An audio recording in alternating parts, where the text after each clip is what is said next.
नमस्कार. आज आपण काजूची भाजी कशी करायची ते पाहणार आहोत. तर हे काजू काढून घेतलेले आहे. तर त्याच्यावरती अजून एक साल असते, तर ती साल आपल्याला काढावी लागते.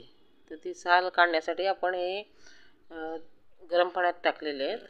जास्त गरम पाणी नाही घ्यायचं, कोमट पाणी घेतलं तरी चालतं. आणि या साल ही आपण काढून टाकायची. आणि साल काढून टाकल्यानंतर सुद्धा ते स्वच्छ 2 वेळा धुवून घ्यायचे, कारण त्याला थोडंसं चिक असतं. तर ती चिकसईत खाल्ले तर कशामध्ये खो होऊ शकते. अशा प्रकारे या साला आपण काढून घ्यायच्या. आणि हे काजू स्वच्छ धुवून घ्यायचे. 2 पाण्यातून ते स्वच्छ धुवून घ्यायचे.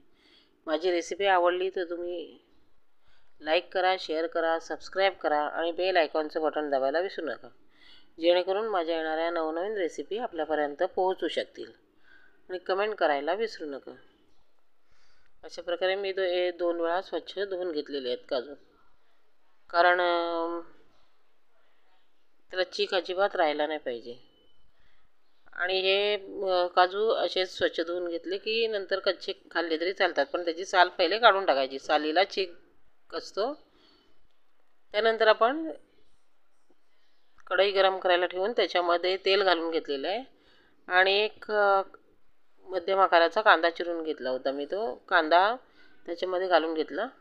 त्यानंतर छोटा टोमॅटो बारीक चिरून त्याच्यामध्ये घालून घेतलं आहे. आणि हे चांगलं परतून घ्यायचं. टोमॅटो थोडे स्मॅश झाले पाहिजेत, अशा प्रकारे ते थोडंसं परतून घ्यायचं. काजूची भाजी खायलाही छान लागते आणि त्याच्यामध्ये भरपूर प्रमाणात कॅल्शियम असतात. त्यामुळे ही भाजी तुम्ही नक्की करून बघा. त्यानंतर याच्यामध्ये मी अर्धा चमचा तिखट घातलेलं आहे. त्याच्यामध्ये सर्व गरम मसाले आहेत.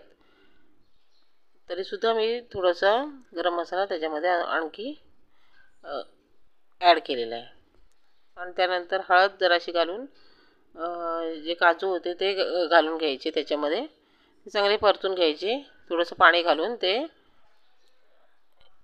चांगले शिजवून घ्यायचे. माझी रेसिपी तुम्हाला आवडली तर नक्की लाईक करा, शेअर करा, सबस्क्राईब करा आणि बेल आयकॉनचं बटन दाबायला विसरू नका, जेणेकरून माझ्या येणाऱ्या नवनवीन रेसिपी आपल्यापर्यंत पोहोचू शकतील. आणि कमेंट करायला विसरू नका. हे आपण झाकण ठेवून ते शिजवून घेतले, कारण का तर झाकणात पाणी वरती ठेवल्यानंतर मंद गॅसवर ते खूप छान शिजतात. त्यानंतर याच्यामध्ये आपण किसलेलं खोबरं घालून घ्यायचं आणि चवीनुसार मीठ घालून घ्यायचं. आणि हे चांगले परतून आपली ही भाजी खाण्यासाठी रेडी. ही भाजी आपण भाकरी किंवा पोळी याच्याबरोबर खाऊ शकतो. थँक्यू.